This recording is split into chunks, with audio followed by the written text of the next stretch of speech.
kokie archetipai šį mėnesį dominuos ir apie ką tai bus.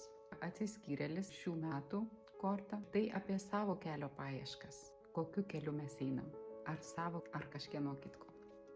Spalio mėnuo atitinka 10 didįjį arkaną susijusiu su mūsų poreikiu. Kiek mes atpažįstam savo poreikius, o kiek veikiam iš programų. Darom tiesiog, kad reikia. Dar viena spalio mėnesį korta yra Saulės arkanas. Kiek mes sugebam sakyti tiesą, pirmiausia, savo. Kiek mūsų sąmonė yra nušviesta vidinės išminties. Kada mes turim žinias, tuomet mes galim matyti viską kaip saulėtą dieną, aiškiai, ryškiai. Ir mums nekyla jokių abejonių. Pasitikrink, ar eini savo keliu.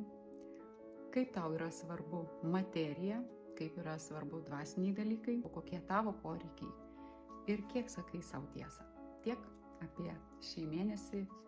Linkiu pastebėti savo elgesį, savo mintis ir iš to kurti savo gyvenimą.